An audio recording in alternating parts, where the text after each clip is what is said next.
আমার আলাদিন পর্ব সংখ্যা 10। আজকে ইজানকে ডাক্তার দেখানো হবে, তাই বেশ সকাল সকালই উঠে পড়েছে ইরাম। হিসাব মতো আজ তার বিয়ের দ্বিতীয় দিন, তবে বিশেষ কোনো অনুভূতি নেই তার মাঝে। গোটা চিন্তায় ছেলেকে ঘিরে। ফ্রেশ হয়ে ইজানকে খাইয়ে তৈরি করিয়ে নিজেও রেডি হয়ে নিল সে। বিয়ের উপহার হিসেবে বেশ কয়েকটি নতুন শাড়ি পেয়েছে, সেগুলো থেকেই গাঢ় বেগুনি রঙের একটা বাছাই করে পরল। গোসল করে নিয়েছে, তাই চুলগুলো হালকা ভেজা, সেজন্য খোলায় রাখল। অতঃপর ইজানকে কোলে তুলে সিঁড়ি বেয়ে পায়ে পায়ে নেমে এলো নিচে। নাস্তার টেবিল সাজানো। সামিয়া আর সারিকা খেতে বসেছে। সারিকার স্বামী মিশির গতকালই চলে গিয়েছে। তাদের ফ্ল্যাটের ইন্টেরিয়রের কাজ চলছে, ভাঙাচোরা ব্যাপার, তাই বউকে কিছুদিন বাপের বাড়িতেই রাখবে। সে নিজে সপ্তাহে একবার দুবার করে আসবে, তাই বলে গেল সারিকা একটা দীর্ঘ সময়ের জন্য এই বাড়িতেই থাকতে চেয়েছে। ইরামের বিশেষ কোনো মতামত নেই এই সম্পর্কে, তবে মেয়েটার সামনে তাকে সাবধান হয়ে চলতে হবে। ইরাম সামিয়াকে সালাম দিয়ে চেয়ার টেনে বসল। সুগন্ধা তার প্লেট তৈরি করে হাত মুছে বলল, আপা আপনি খান, আমি রেডি হইয়া নেই। নিজের রুমের দিকে চলে গেল মেয়েটা। সামিয়া দ্রুত খাচ্ছেন। হাসপাতালে যাওয়ার তাড়া আছে, তবুও চোখের চশমাটা ঠিকঠাক করে তিনি শুধালেন, কি ব্যাপার? সাইবানকে দেখছি না যে, রেডি হয়নি এখনো? যাবে না তোমাদের সাথে? জানি না, ঘুম থেকে উঠে রুমে দেখিনি। সে কি? আমি ওকে কাল রাতে পই পই করে বলে দিলাম আজকে ডাক্তারের অ্যাপয়েন্টমেন্ট আছে। তোমার ছেলে কি গোয়ালের গরু? সে পাগলা ঘোড়া, তাকে শিকল দিয়ে বেঁধে রাখা যায় না। সারিকা মন্তব্য করল। কাঁটা চামচ দিয়ে দই মেশানো ফ্রুট সালাদ খাচ্ছে সে। তবে ইরাম ননদের কথাটা গায়ে মাখল না। ইজানকে উরুর উপর বসিয়ে দুলাতে দুলাতে খানিকটা পাউরুটি ছিঁড়ে মুখে দিল। অতঃপর তাকালো সামিয়ার দিকে। নরম অথচ আত্মবিশ্বাসী গলায় বলল, খালামণি, আমার মনে হয় আলাদিনকে কিছুটা সময় দেওয়া উচিত।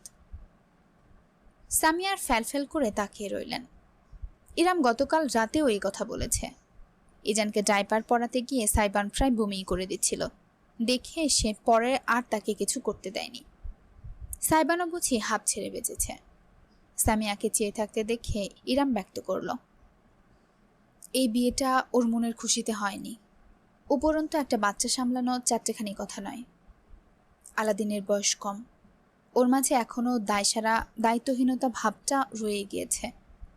এর জন্য ওকে দোষ দেওয়া যায় না। স্বাভাবিক ওর সময় লাগবে। আমরা ওকে নিস্তার দেই, কেমন? তাছাড়া আমার মনে হয় না আমার বিশেষ কোনো সাহায্যের প্রয়োজন আছে। আমার ছেলেকে আমি নিজেই সামলাতে জানি। আলাদিন নিজে থেকে না চাইলে ওকে খাটানোর দরকার নেই। অদ্ভুত হলেও সত্য, আপুর এই কথার সাথে আমি একমত। তুমি সাইয়ের উপর অনেক বেশি চাপ দিয়ে ফেলছো মম। বউ কি জিনিস সেটা বুঝার বয়সই হয়নি, সে আবার বাচ্চা পালবে কিভাবে? সারিকা নির্দ্বিধায় নিজের মতামত জানালো। একটি দীর্ঘশ্বাস ফেললেন সামিয়া। পরক্ষণে চশমা খুলে এখানে থম মেরে বসে রইলেন। ইরাম একটা গোটা পাউরুটি শেষ করে দ্বিতীয়টা খাচ্ছিল, তখনই তিনি মুখ খুললেন। তোরা সবাই আমাকে নিষ্ঠুর মা ভাবছিস, তাই না? সারিকার চামচ থেমে গেল। অপরদিকে ইরাম চাবানো ভুলে বসল। উভয় প্রসারিত নয়নে দেখল সামিয়াকে। তাকে বেশ হতাশ লাগছে। আমি নিজেও জানি আমি ওর উপর চাপ দিচ্ছি। ইরাম, তুই হয়তো ভাবছিস শুধু তোর ভালোর কথা ভেবেই আমি এই বিয়েতে জোরাজোরি করেছি। বিষয়টা কিন্তু এমন নয়। আমি স্বার্থপর। আমি নিজের ছেলের জন্যই করেছি। না চাইতেও সারিকা আর ইরাম একে অপরের দিকে তাকালো। উভয়ে আবার দৃষ্টি নামিয়ে নিল। সামিয়া একটু সময় নিয়ে বলতে শুরু করলেন, সাইবান আগে এমন ছিল না। তুই জানিস তো ইরাম, তুই তো ওকে ছোটবেলা থেকে দেখেছিস। একটা ভদ্র মিষ্টিভাষী বাচ্চা ছিল। হ্যাঁ, রাগটা ঠিকই নাকের ডগায় রাখত, কিন্তু বর্তমানের মতন এত সিরিয়াস অবস্থা ছিল না। হঠাৎ কি যেন হলো, সব কিছু বদলে গেল। আমার ব্যস্ত জীবন, বাড়িতে সময় দেওয়া হয়েছে কম। বলতেই পারবো না কিভাবে কোন দিন কেন আমার ছেলেটা একটু একটু করে অন্যরকম হয়ে গেল। আমি বলবো না ও এখন খারাপ হয়ে গিয়েছে বা বিগড়ে গিয়েছে, কিন্তু লাগাম ছাড়া হয়ে পড়েছে, বেপরোয়া, আনসিরিয়াস। জীবনে ওর কোনো প্ল্যানই নেই। ওকে জিজ্ঞেস করলে শুধু বলে, আজকের জন্য বাঁচি, কালকের কথা ভেবে লাভ কি। চুপ করে রইল ইরাম। কেন যেন তার খারাপ লাগছে। সাইবানের এই পরিবর্তনের সময়টা সে দেখেনি, অনুভবও করেনি। সোজা ছোটবেলা থেকে বড়বেলা দেখেছে, কিভাবে বোঝা সম্ভব। কিন্তু সামিয়া সবটাই চোখের সামনে দেখেছেন নিজে, তাই মা হিসেবে তার চিন্তাটা স্বাভাবিক। সামিয়া ব্যাগ থেকে কাপড় বের করে নিজের চশমা মুছতে মুছতে বললেন, সাইবানের চিন্তাধারা আধুনিক লেভেলের। ওকে বুঝতেই আমি এই জেনারেশনের সাথে তাল মিলিয়ে চলা শিখেছি। অতঃপর বুঝেছি ওদের কাছে এমন অনেক কিছুই স্বাভাবিক, যা আমাদের কাছে অস্বাভাবিক। ছেলে মানুষ, কারণে অকারণে না করা যায় না, সবসময় চোখে চোখে রাখা যায় না, ধরে বেঁধেও রাখা যায় না। আমিও চাই না একটা মানুষ মুক্ত, স্বাধীন, তাকে অন্যের অনুশাসনে আনার কোনো মানেই হয় না। তা আমি সবসময় চেয়ে এসেছি, যদিও বা আমি না পারি, তবে ওর জীবনে এমন কেউ আসুক যে ওকে বাস্তব শেখাবে, ওকে ওর মতন করে বুঝতে পারবে, ওকে সামলে রাখতে পারবে। আমি চেয়েছি আমার ছেলেটা প্রচুর পরিবার আসক্ত হোক। যখন তুই আমার কাছে এলি, তখন মনে হলো তোর থেকে অভিজ্ঞ মানুষ হয় না। তুই জীবনটাকে অনেক রঙে দেখেছিস, অনেক লড়াই করেছিস। তাই হ্যাঁ, এই বিষয়টা যতখানি তোর আর তোর ছেলের ভালোর জন্য দিয়েছি, ঠিক ততখানি আমার নিজের ছেলের জন্য। থামলেন সামিয়া। কয়েক মুহূর্ত নিঃশব্দে বসে থাকলেন। তারপর গ্লাস থেকে বেশ অনেকটা পানি পান করে চেয়ার ছেড়ে উঠে দাঁড়ালেন। তবে হ্যাঁ ইরাম, তুই ঠিকই বলেছিস। আমি হয়তো কম সময়ে বেশি আশা করে ফেলেছি। দায়িত্ব শিখতে, বুঝতে আর পালন করতে সময় লাগে। আমি আর এসব বিষয় নিয়ে হস্তক্ষেপ না করার চেষ্টা করব। আচ্ছা, তুই যা তাহলে। হাসপাতালে আজ আমার অনেক লম্বা ডিউটি। আমি না হয় সময় বের করে তোর সাথে। না না, দরকার নেই খালামণি। এই যে সুগন্ধা গেল রেডি হতে, ওকে নিয়ে যাব। তাছাড়া গাড়িতেই তো যাব আসবো, তুমি চিন্তা করো না। সামিয়া আর দ্বিমত করলেন না। ফোন এসেছে জরুরি, সেটা রিসিভ করে কানে লাগিয়ে ব্যাগ হাতে হাঁটা দিলেন বাড়ির বাইরের দিকে। সারিকা আর বেশিক্ষণ টেবিলে থাকলো না। নিজের মায়ের কথাগুলো তাকেও ভাবুক করে তুলেছে বোধ হয়। ইরাম চেয়ারে বসে ধীরে সুস্থে নাস্তা শেষ করলো। তারপর সুগন্ধাকে নিয়ে ঘণ্টাখানেক বাদে বেরোলো অ্যাপার্টমেন্টের উদ্দেশ্যে। সমুদ্র থেকে ভেসে আসা নোনা বাতাস শরীরে লাগলেই আলাদা একটা অনুভূতি হয়। সুবিশাল সমুদ্রের সামনে নিজেকে তুচ্ছ লাগে, অথচ মনটা হয় ফুরফুরে। বালিদ্বীপের সমুদ্র সৈকতে বালির আস্তরণের উপর শুয়ে প্রকৃতির মায়া উপভোগ করতে বেশ লাগছে অরণ্যের। তার সঙ্গিনী এসকর্ট মেয়েটা চেয়ারে বসে সানস্ক্রিন মাখছে শরীরে। বিদেশিনীর পরনে সিবিচের ব্যবহৃত অতি ছোট সাইজের পোশাক। ওটাকে পোশাক না বলে অবশ্য অন্তর্বাস বলাই শ্রেয়। অরণ্য তাকিয়ে থাকল। গতকাল সারা রাত একসাথে কাটানোর পরেও বিশেষ কোনো টান আসছে না। কোনো জিনিস একবার ব্যবহার করে ফেললেই আবার তার ভালো লাগে না। অথচ একটা জিনিস আছে যেটার প্রতি সে চরম আসক্তি, এবং এই মুহূর্তে অনেকখানি রুষ্ট। ইরাম খেলতে চাইছে তার সঙ্গে। মেয়েটার দম আছে বলতে হয়। বেশ, তবে ইরামের সঙ্গে তার মতো করেই খেলা হবে। মেয়ে মানুষ আজ হোক কাল হোক ভাঙবেই। অরণ্য শুধু বসে বসে সে ভাঙার অপেক্ষা করবে। ইরামকে তার কাছে ফিরে আসতেই হবে। অরণ্য নিজে আনবে না, নিজের ইচ্ছায় দুই পায়ে হেঁটে হেঁটে আসবে তার দুয়ারে। এর চাইতে মধুর কোনো দৃশ্য হয় না। যে পায়ে হেঁটে আসবে সেই পা দুটো সেদিন রাতেই কাঁধের উপর উঠিয়ে নেবে, বুঝিয়ে দেবে এতদিন যাবৎ ইরাম কি মিস করে গিয়েছে। Wanna get into weather. Aranya উঠে বসে বিদেশিনীকে শুধালো। মেয়েটি মাথা নাড়ালো। No way, I am not risking my skin. Suit yourself. Aranya উঠে দাঁড়ালো। হাফাতা রঙিন শার্টটা খুলে ফেলে উদাম শরীরে হেঁটে হেঁটে পানির কাছে গিয়ে দাঁড়ালো। নোনা জল তার পা ছুঁয়ে গেল। বিরাট হেসে হেসে ডাইভ দিল। বেশ কিছুক্ষণ সাঁতার কাটার পর পানি থেকে মুখ তুলল সে। অতঃপর শরীর বেয়ে টপ টপ করে গড়ানো পানির ফোঁটাগুলো সূর্যের আলোয় চিকচিক করতে লাগলো। পেটানো শরীরের মাংসগুলো ফুলে ফেপে উঠল তার প্রতিটি কদমের সঙ্গে। কালো চুলগুলো লেপ্টে রইল কপালে। হালকা দাড়ি গজিয়েছে কয়েকদিনে। রুক্ষ থুতনিতে হাত ঘষে সে খেয়াল করল বিচের অন্যান্য কিছু রমণী তাকিয়ে দেখছে। কেউ বা লুকিয়ে, কেউ আবার কোনো রাগঢাক বাদেই। বাঁকা হাসি ফুটল অরণ্যের ঠোঁটে। সে জানে ফিরে যাওয়ার পর এদের মধ্যে অনেকেই তার সঙ্গে কথা বলতে চাইবে। Aaron, Aaron! নিজের সৌন্দর্য নিয়ে বেশিক্ষণ সুখসাগরে ভাসতে পারল না অরণ্য। বিচে দাঁড়ানো এক বিদেশিনী স্কট এক হাতে একটা ফোন তুলে লাফাচ্ছে। ওটা অরণ্যের ফোনই। অরণ্য নামটা বিদেশিনীরা উচ্চারণ করতে পারে না, বিধায় সবসময় বিকৃত করে ফেলে। অরণ্য উঠে এলো। এক হাতে চুল ঝাড়তে ঝাড়তে মেয়েটার দিকে গিয়ে নিজের ফোনটা খপ করে হাতে তুলে নিল। দেশ থেকে কল এসেছে। চেয়ার থেকে টয়লেট তুলে কাজ সরিয়ে সে রিসিভ করলো ফোন। বল। ওপাশ থেকে কিছু একটা বলা হলো। সবকিছু শুনে ক্ষেপে যাওয়ার বদলে অরণ্যের ঠোঁটের হাসিটা আরো বিস্তৃত হলো। ধারণ করল এক অশুভ রূপ। কেউ দেখল না সূর্যের আলো প্রতিফলিত হয়ে তার চোখ জোড়া কেমন হিংস্র জন্তুর মতো জ্বলজ্বল করে উঠল। শিকারের গন্ধ পেলে ঠিক এমনই করে। অরণ্যের মাঝেও তেমন অভিব্যক্তি ফুটে উঠেছে। জিভে নিচের ঠোঁটে লহন করে নিয়ে অরণ্য বলল, আই সি।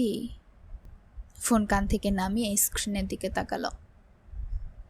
তাহলে তুমি এইভাবে আমার অ্যাটেনশন আদায় করতে চাও ডার্লিং? বেশ, তোমার পাওয়া অ্যাটেনশন তোমাকে দেওয়া হবে খুব শীঘ্রই। Just wait for me, my world. ইজানকে চেক আপ করানো হয়েছে। ডাক্তার বেশ কিছুক্ষণ উপদেশ দিয়েছেন। আপাতত নতুন পরিবেশ বলে ইজান মাঝে মাঝে ছটফট করছে এমনটাই বলা হয়েছে। মানিয়ে নিতে সময় লাগবে। বাকিটা রিপোর্ট এলে বোঝা যাবে। দুপুর হয়ে গিয়েছে প্রায়। ইরাম চেম্বার থেকে বেরিয়ে করিডোর ধরে হাঁটছে। তার পাশে সুগন্ধা। ইজান প্রতিদিনের তুলনায় একটু বেশি আজ শান্ত। ডাক্তারের সামনে তেমন হম্পিতম্পি করেনি। ইরামের বুকে মুখ গুজে পড়ে আছে। চেম্বারের বাইরে আরো মানুষ অপেক্ষায় আছে। সকলেরই ছোট ছোট শিশু। একদম বেশি ছোট কিংবা নবজাতক শিশুদের সঙ্গে মা বাবা দুজনে এসেছে। এই তো ইরাম বের হতে এক তরুণ দম্পতি তাদের 2 মাসের বাবুকে নিয়ে চেম্বারে ঢুকল।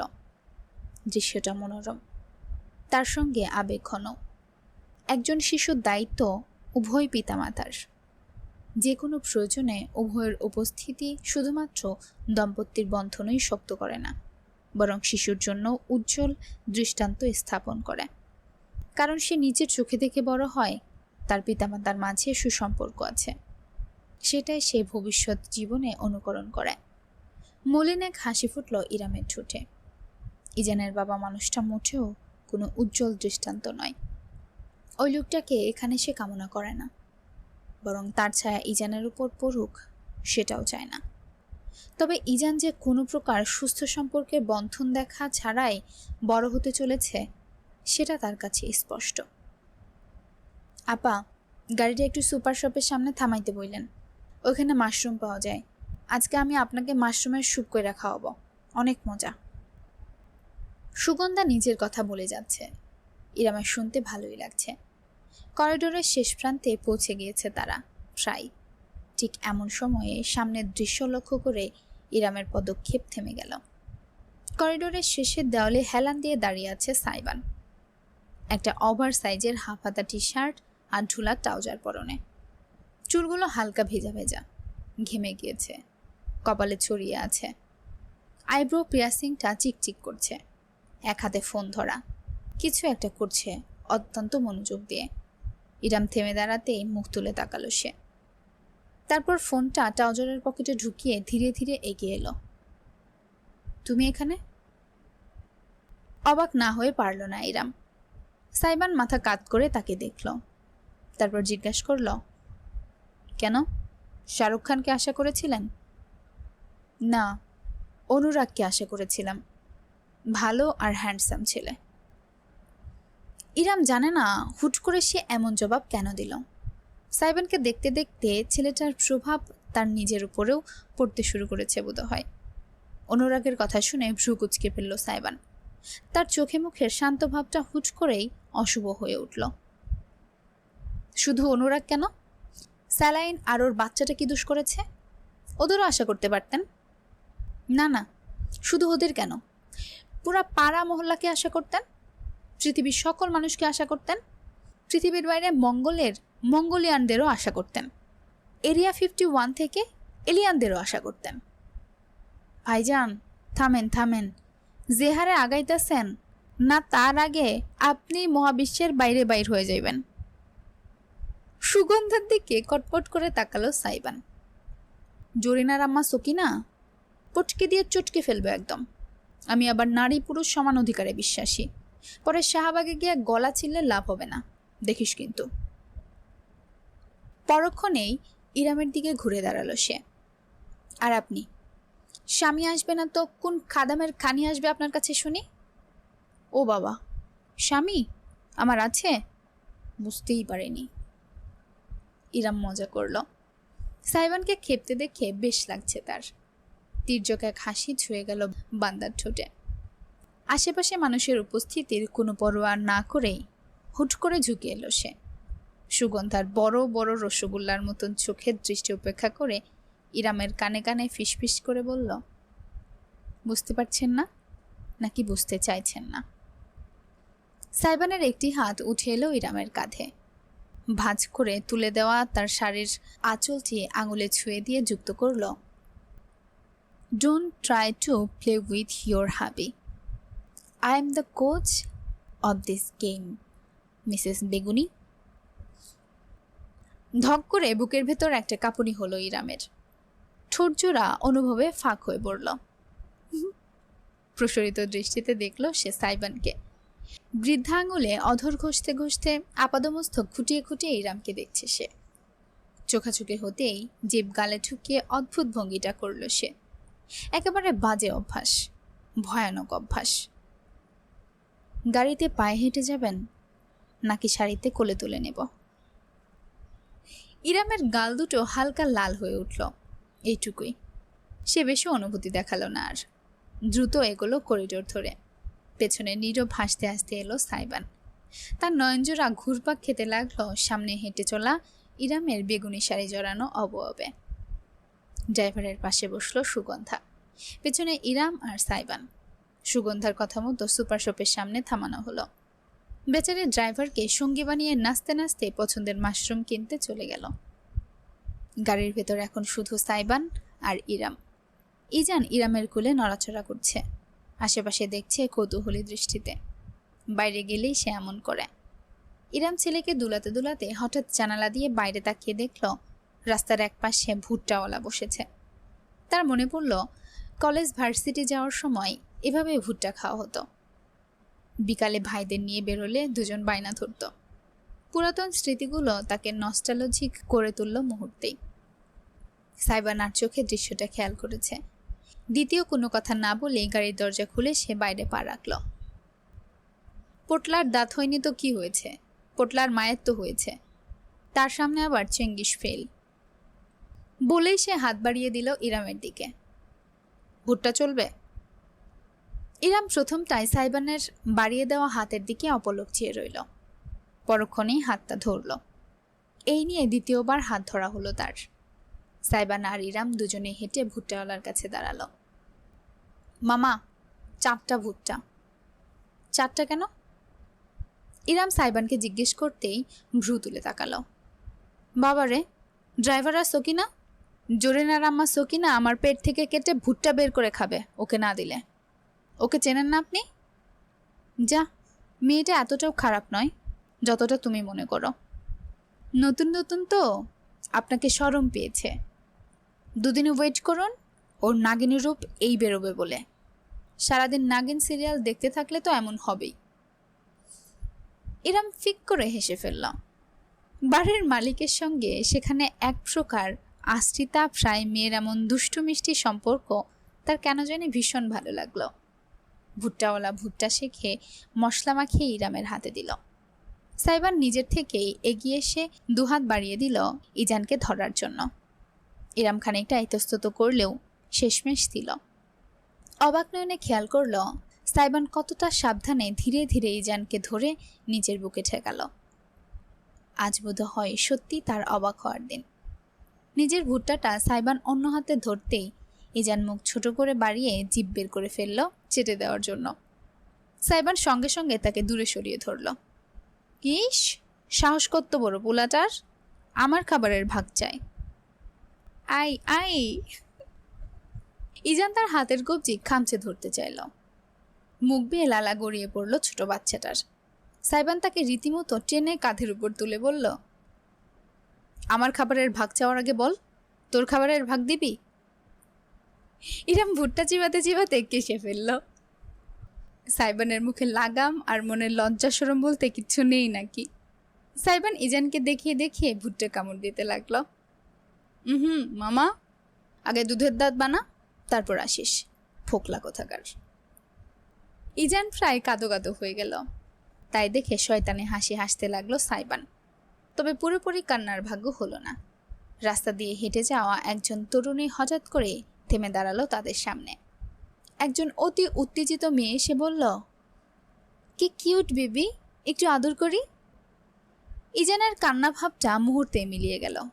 মারি দেখিয়ে অদ্ভুত ভঙ্গি করে সে মেয়েগুলোর দিকে তাকিয়ে ছেয়ে রইল। সাইবান বলল, ওই দেখেছ, মেয়ে দেখলেই মন খুশি হয়ে যায় না?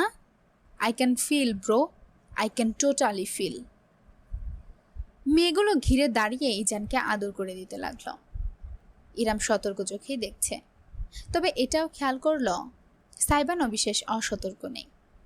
হাসি মজার মুডে থাকলেও তার চোখের তীক্ষ্ণ ইজান আর প্রতিটি মেয়ের দিকেই বিশেষ করে খেয়াল রাখছে করল।